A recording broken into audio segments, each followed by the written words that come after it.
Well, welcome everybody. This edition of the PHP Ladies Newsletter, we're featuring the one, the only, the awesomeness, Jasmine Suazo. She leads the hierarchy of TWA alongside her husband, Ellis Suazo. Jazz, we're so excited to have you. How are you feeling right now? I feel amazing. Thank you for having me. I'm super fired up. You know, it's so crazy. So I remember me and Matt working with you guys in Oak Brook, and just kind of seeing you guys develop over time. And then you said one day, hey, we're going to go and open our office in Atlanta. I really want people to get a better understanding first of you and Ellis's background, what got you really into the business. Yeah. So 7 years ago, I was working in corporate America as the Director of Development and Communications for Chicago's largest nonprofit. And at the time, it was my dream career. I had the cushy corner office. I loved my salary. I just was time broke. I was not able to spend as much time as I wanted with my husband, with our daughters. And it started to affect me, but I didn't really have an answer. I didn't have a way out. And I thought it was law school because, of course, when one degree doesn't solve your financial problems, we tend to go back to school and get another degree. So I was literally on my way to get my third degree. I was headed to law school when my husband came home, who was an engineer by trade, no experience in this industry, a complete greenie just like me, and said, babe, I think we should look into the insurance industry. He got into the company for 6 months. I was completely unsupportive. Sheena, you know the story. I am a product of Meet the Spouse. I am a true product of week one checklist. If you think it does not matter to take that 30-minute drive to go meet the spouse, I'm telling you it matters. Sheena Sapaula came to my home not one time, but 2 times. And the second time I was home, and I remember I had like my shower cap on. If you remember, Sheena, my conditioner was in my hair. And we sat on the living room couch, and I was just able to ask you guys, do you really think we can do this? And we don't know a lot of people, and we don't have any experience in this industry. All of the things that I think women tend to do is disqualify ourselves. And you very calmly, I remember, just overcame each objection, because it wasn't a rejection. It was an objection, like this indirect inquiry for more information. And so that happened in 2018, and my first introduction to the company, ironically, was Train the Trainers. That was my first event ever, and I'm so grateful it is because I love content, love information, and so it was like right up my alley. We came back from Train the Trainers in 2018, and I just remember asking you and Matt, what's next? What do we need to do? We're ready to run.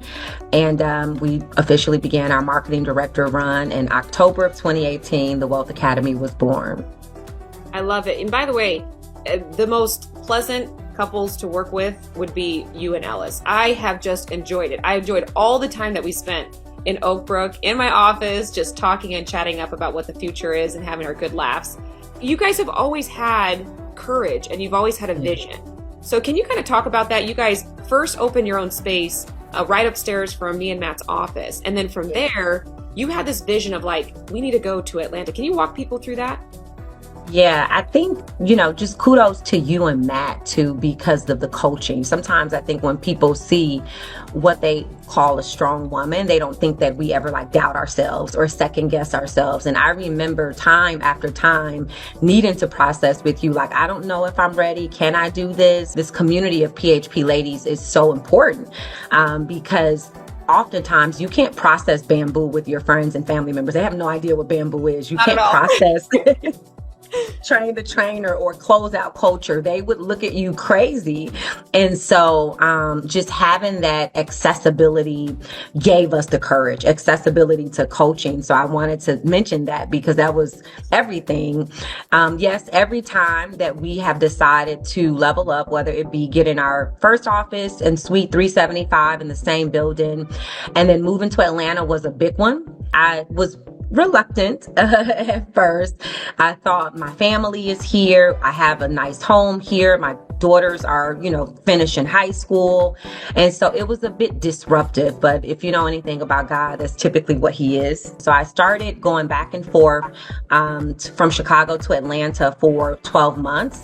And then I realized that's not going to cut it. I have to full-time permanently be in the city of Atlanta. And so we made a decision that sounded crazy to many people at the time, but we sold our home and we moved into an apartment. And not just one apartment, but two apartments, because we were getting the city of Atlanta off the ground, but we still had our Oak Brook office. And so we had an apartment near Oak Brook and we had an apartment in the heart of Atlanta. And it took a lot, that's when husband and wife comes together with one vision and on one accord, they're willing to pay the same price. They're willing to sacrifice because the vision is that real for both of them. It was probably the best thing we could have done. I was here in shared spaces in Atlanta, Sheena, with no office. I didn't know anybody. I knew nobody when I came here. And I remember our very first BOM consisted of maybe like 5 or 6 people.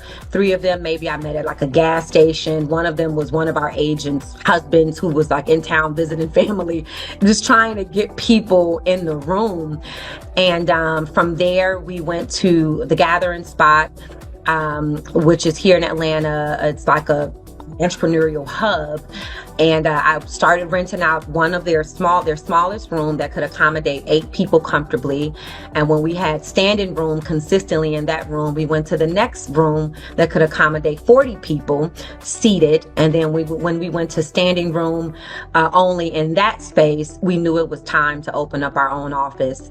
What people are seeing now with the Wealth Academy, I always want to just be clear, it's a 24-month grind of me and Ellis joining community organizations. We're probably a part of 4 different Chamber of Commerce. I sit on the board of 3 organizations here. I spearhead 2 life groups in my local church here.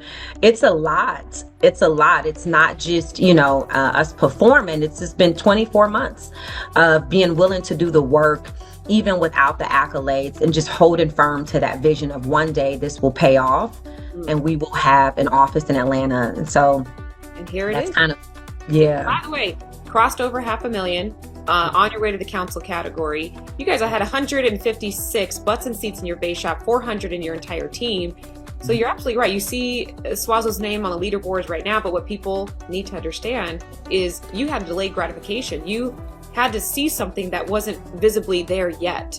And now it's starting to come to fruition because you completely surrendered and just stuck it out. So I'm so excited and proud for you guys. And it being Black History Month, what I really did like what you did, like legit, was like so cool.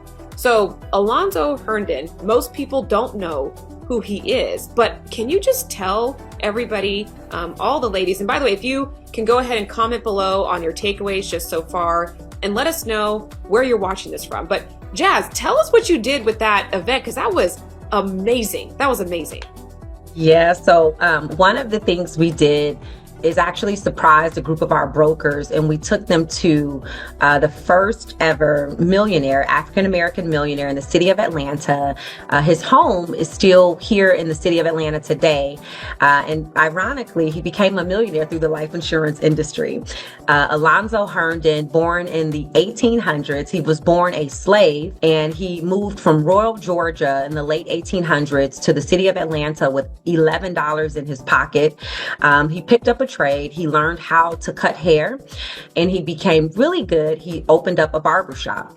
But at the time, it was not common, nor was it accepted for Black men to be business owners. And so he would walk through the back door of his own barbershop every day so that no one would know that he was the owner. And he served the elite. So the politicians, the entertainers, whenever someone of affluence would come into town, they would go to Alonzo Herndon's barbershop, also known as the Crystal Palace. So how he got into insurance was he ended up saving all of this money. A company approaches him and says, hey, would you like to buy a burial fund association? And he says yes. He ended up buying a burial fund association for $160, turned that into a multi-million-dollar enterprise known as Atlanta Life Insurance. He was a huge financial backing for the civil rights movement. A lot of Black people who were being killed and in those days did not have the money to pay for their funerals. Well, Alonzo Herndon, a man born a slave in the life insurance industry, was funding all of their funerals. He actually wrote the life insurance policy for the late great Dr. Martin Luther King Jr. And so to be able to have our agents visit his home and actually sit in his kitchen and sit in his living room and hear his stories and just be a part of that legacy. But I think probably the cherry on top, Sheena, was everyone had a chance to hold Martin Luther King Jr.'s life insurance policy. And so it was just absolutely amazing to see what a Black man did at a time where it was unheard of for Black men to be business owners, let alone be wealthy. And he defied the odds that I think makes it possible for all of us today to succeed and to break barriers and to redefine what it means to be an entrepreneur in America today.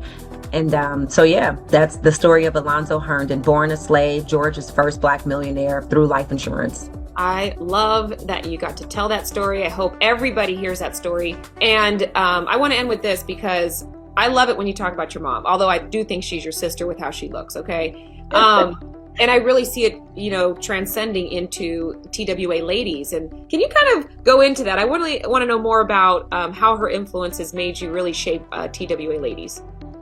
Yeah, my mom, she has such a quiet strength to her. I would watch her. It gets me emotional, so I'm not going to cry. I don't know why you bring up my mom. She's awesome. But I remember watching her growing up. She would wake up every day at 5 a.m.